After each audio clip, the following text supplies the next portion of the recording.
Salut les graisseux, on se retrouve pour l'épisode 6 concernant la remise en état moteur de la DS2274. Donc, on a sous les yeux la totalité des pièces neuves dont j'avais besoin et j'ai choisi de me procurer l'ensemble de ces pièces chez le même fournisseur. Vous allez voir pour plusieurs raisons, je vais l'expliquer tout en allant. Donc comme il s'agissait d'une grosse commande, j'ai choisi de me déplacer directement parce que j'avais pas envie de passer par les services, on va dire, d'envoi de colis où une fois sur deux ça arrive complètement explosé ou alors ça reste bloqué dans les centres ou tout ça. Donc par plus de sécurité et vu que c'était assez technique, il fallait absolument que j'aille sur place afin de me procurer vraiment les pièces et de les identifier, de valider, on va dire, avant de l'achat. Donc, après avoir fait, bon, je n'ai pas fait beaucoup de kilomètres, je me suis déplacé malheureusement par les routes nationales, donc je me suis tapé 300 000 ronds-points, 2000 dodanes et j'ai lâché 300 000 jurons. 8 heures de route, je crois, aller-retour pour 400-450 km. Mais j'ai quand même ramené tout ça. Donc on va regarder ensemble tout ce que je me suis procuré au niveau des pièces neuves et j'ai également certaines pièces d'occasion qu'on a ici sous les yeux que j'ai commencé à préparer. Donc on va faire le tour de tout ça. On va peut-être commencer par la boîte de vitesse. Donc vous voyez, j'ai fait un petit peu de ménage dans l'atelier. Là on avait le V8 Rover qui était ici la semaine dernière, donc celui-ci il est terminé, je l'ai stocké en attendant.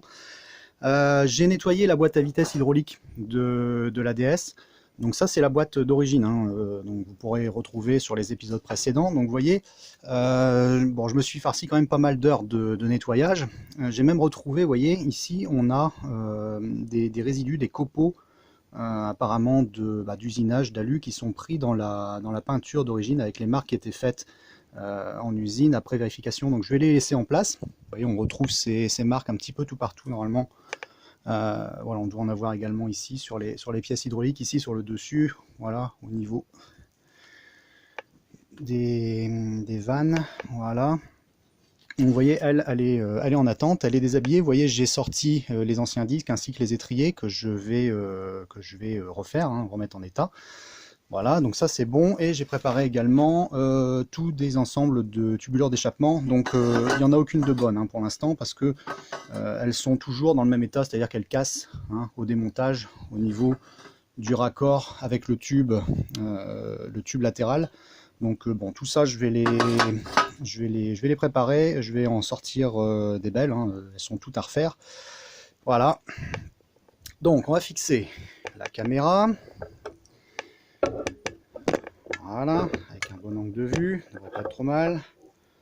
Voilà, donc, pour continuer au niveau de l'échappement, donc oui, on avait notre échappement d'origine de la voiture, hein, donc il était dans cet état, voilà.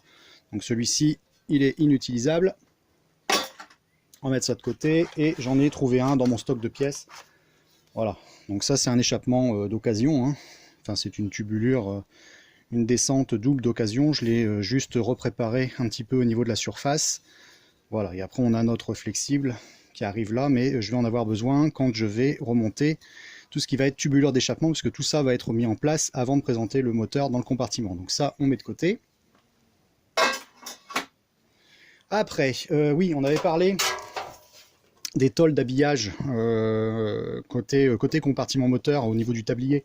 Donc j'en ai trouvé dans mon stock de pièces d'anciennes DS que j'avais démontées à une certaine époque, donc je les ai simplement nettoyées. D'accord. Et puis je vais devoir par contre changer la mousse phonique ou isolante thermique qu'on trouve normalement de ce côté-ci. Donc là je me suis déplacé au niveau du fournisseur, mais il avait pas, il voyait pas de quoi je parlais quand je lui ai évoqué cette mousse.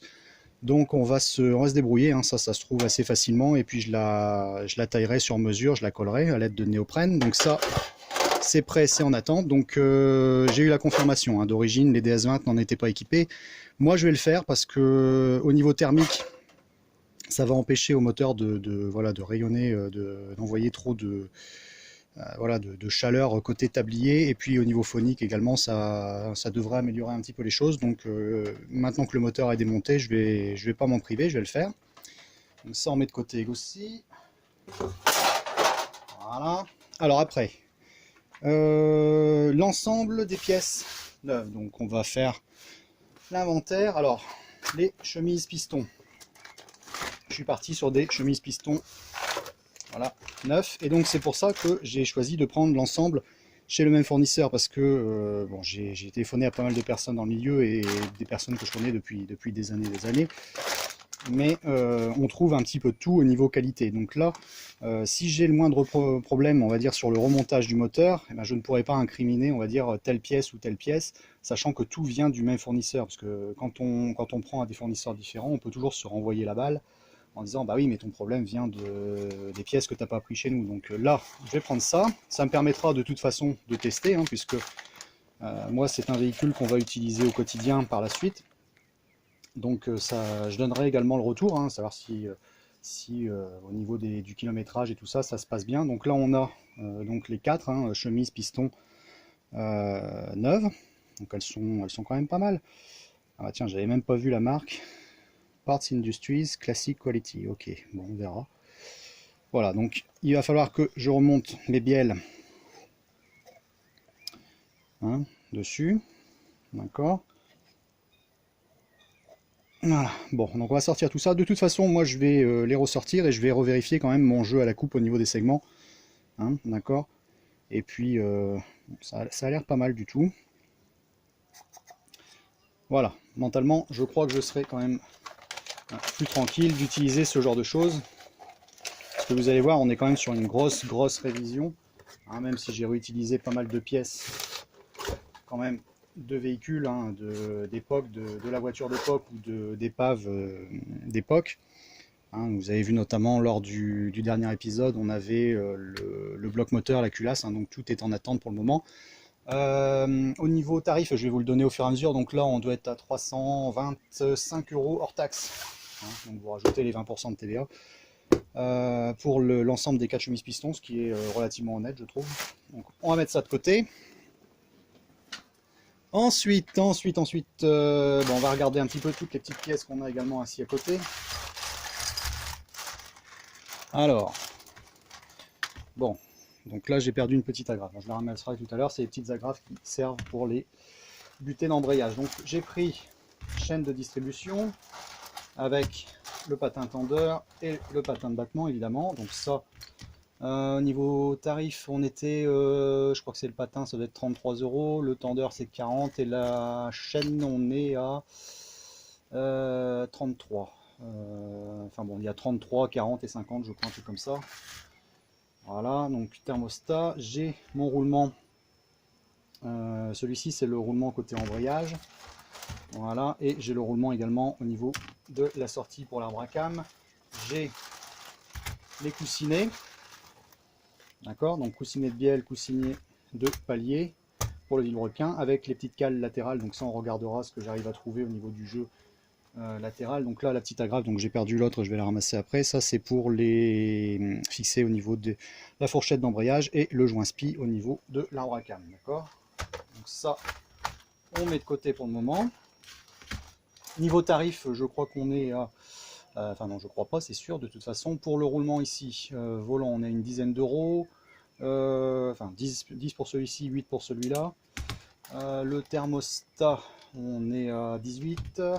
Les coussinets, on est à 40, 43 et 48.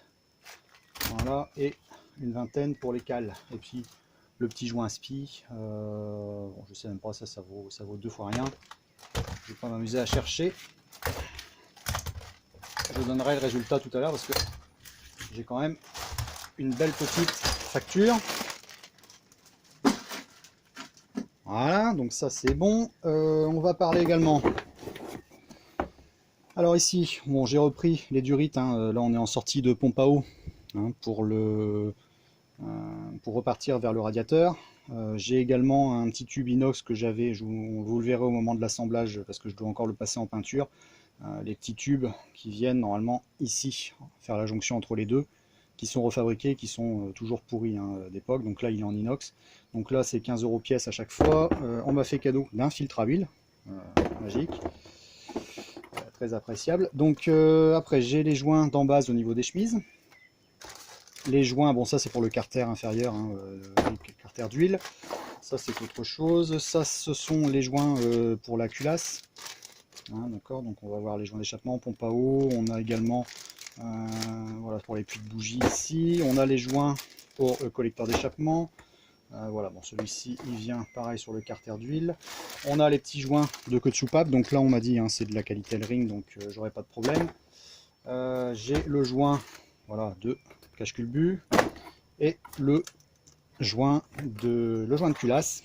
Bon, je vais pas le sortir, je vais le laisser à plat. Et j'ai évidemment dans le fond le joint de carter de distribution. Et j'ai repris aussi de la bobine de fil, donc ça c'est avec les fixations spécifiques de chez Citroën à l'époque, les fixations type Ligarex. Donc j'ai repris une bobine parce que j'en ai déjà utilisé qui n'était pas estampillé de la marque, et au niveau du serrage, quand on arrive au point où vraiment on commence à serrer, souvent il explose. Donc vous voyez qu'au niveau qualité, il ne faut pas transiger, et on a quelquefois des articles qui sont vraiment copiés et qui ne donnent pas satisfaction. Donc moi j'ai repris de la bobine estampillée de chez Ligarex, donc je vous dis, hein, moi celle qui n'était pas de chez eux, j'ai eu des problèmes avec, donc je m'en sers pour certains serrages où je sais que je n'aurai pas de problème, hein, mais voilà, à ne pas négliger. Donc une bobine comme ça, de mémoire ça vaut une vingtaine, enfin presque 30 euros je crois, un truc dans ce genre. La pochette de joint on est à 75. Voilà, puis après c'est tout. Donc ça je vous l'ai donné. Et j'ai repris également, alors ça c'est le kit de joint étrier de frein. D'accord, donc là, et on est sur la qualité d'époque. Ça c'est important aussi. Ce kit là, il vaut 30 euros. D'accord.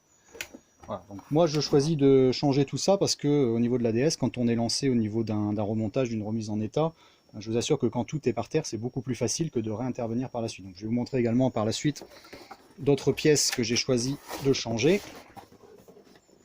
Et vous allez comprendre pourquoi. Au niveau de l'embrayage, donc là j'ai ma butée, hein, butée neuve, disque neuf d'embrayage. Voilà. D'accord. Et j'ai un Valeo. Voilà, donc j'ai trouvé un plateau Valeo de DS, hein, parce que celui d'origine n'était plus en état. Donc ça, pareil, on met de côté. Le kit complet d'embrayage, 279 euros. Je vous parle toujours hors taxe. Hein. Alors au niveau des prix des pièces, moi je suis habitué aux anglaises. Les anglaises, on est quand même beaucoup moins cher. À chaque fois que je fais de la française, les pièces sont quand même pas données pour ce que c'est, mais bon. Là, c'est un mal nécessaire. On termine par tout ce qui va être disque de frein. Alors, là c'était 75 euros. 75? Non, je sais plus. On était à 79 euros hors taxe. Donc ça me revient à peu près à 90 euros TTC. Voilà, une paire de disques. D'accord, hein, parce que j'avais des disques, j'avais sélectionné des disques dans tout mon stock, mais voilà, il y avait toujours soit une petite cote d'un côté ou de l'autre. Je vais vous montrer.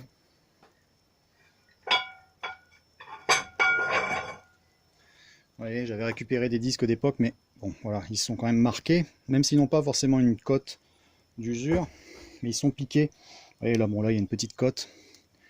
Là également. Donc moi j'avais dans un premier temps l'idée surtout de les rectifier, mais bon, après des discussions avec des amis qui font vraiment que ça depuis des années, qui sont vraiment dans le milieu, ils sont, voilà, c'est des spécialistes de la DS depuis des années, ils ne font que ça, ils ont des ateliers spécialisés dans la restauration, ils m'ont dit écoute, on l'a déjà fait et ça va pas bien. Au niveau de l'usinage et tout ça, c'est assez compliqué. Donc si tu peux te fournir avec une paire de disques, voilà, voilà, entre le coût de la rectification et le prix de ces disques-là en neuf, il n'y a pas trop à hésiter, surtout que quand on est avec le véhicule remis en place, les disques sont accessibles après environ 7 heures de boulot, quoi. Hein, comme ils sont montés directement en sortie de boîte, ils sont pas dans le moyeu. Donc voilà, j'ai pas envie de me refarcir tout un démontage pour économiser très peu au final, puisque là, comme je vais de toute façon moi faire le remontage moi-même au niveau de tout ce qui va être moteur, c'est vraiment là-dessus qu'on gagne par rapport à la main d'œuvre. D'accord. Alors, ça c'est bon, les disques on les vire. Donc après, au niveau des plaquettes, voilà, donc je les ai achetés, j'en ai un d'époque moi de toute façon, donc je verrai, j'en aurai peut-être l'utilité aussi pour ma DS21 qui est en attente. Donc au passage, soit je verrai au moment du remontage, soit je mets celle-ci, soit celle d'époque que j'ai encore en stock, mais bon, c'est pas perdu, donc je les ai achetés. On est à combien? On est à combien? Les plaquettes 58 hors taxe et 30 pour celle de parking. D'accord? Voilà. Ça, c'est bon. Sur le véhicule, hein, moi je vais changer, j'ai pris au passage, parce que ça on a toujours besoin quand même, que ce soit pour celle-là ou pour une autre. Je n'ai pas encore regardé dans quel état c'est sur la mienne, mais bon, c'est au niveau des cafetières de suspension arrière. Voilà, et donc là on est pareil au niveau de la qualité d'époque, d'origine, donc il y a tout, il y a le kit complet pour faire les deux côtés.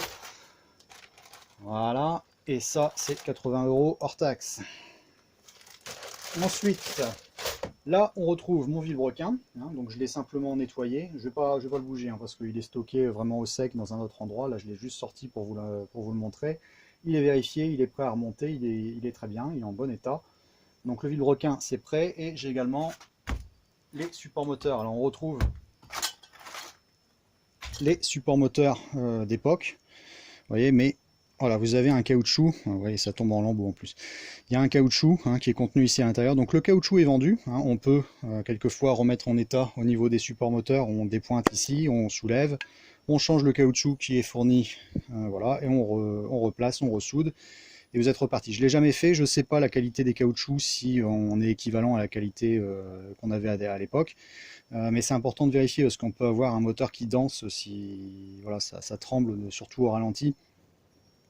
Donc moi j'en ai récupéré des neufs de chez Citroën qui étaient sur un moteur que j'ai racheté, enfin c'est même pas moi, c'est mon père qui a racheté ça il y a plus de 20 ans je crois, vraiment au tout début quand on commençait à accumuler de la pièce de DS, donc ils étaient sur un moteur et voilà, c'est de la pièce d'époque d'origine, donc je vais les sélectionner pour ce remontage là. Voilà, donc je crois qu'on a fait le tour. Moi je vais me remettre sur le remontage au niveau de la quantité totale là, de pièces. Donc j'en suis sorti à 1600, quasi 1700 € je crois. Bon, j'ai pris également 2-3 petites bricoles en plus pour d'autres véhicules. Et j'ai pris, ouais, j'avais également besoin de feux arrière, donc ça c'est les feux qu'on trouve spécifiquement sur les DS Palace. Enfin sur les DS, contrairement aux idées des super, des spéciales, tout ça, où on a des cabochons qui sont noirs. Donc souvent on retrouve en lieu et place ces cabochons noirs parce qu'ils vieillissent beaucoup mieux au niveau des années que ceux de DS. Voilà, on a toujours cette partie-ci qui se désagrège. Donc là j'ai eu un prix, il m'a fait une trentaine d'euros pièce je crois. Normalement c'est beaucoup plus cher que ça et c'est de la refabrication, mais elle est tout à fait acceptable je trouve, et ça sera toujours plus beau que les cabochons qu'on trouve en lieu et place actuellement sur mon véhicule. Voilà, donc je vous laisse avec ça, fin de l'épisode 6, moi je me colle au remontage, j'espère que ça va bien se passer, normalement il n'y a pas de raison. Je vais commencer par vérifier mon jeu à la coupe au niveau de tout ce qui va être segment hein, pour mes pistons, et puis on se colle là-dessus, j'espère que d'ici 15 jours, 3 semaines, ça sera de nouveau bien avancé. On se retrouve à l'épisode prochain, salut les graisseux, ciao.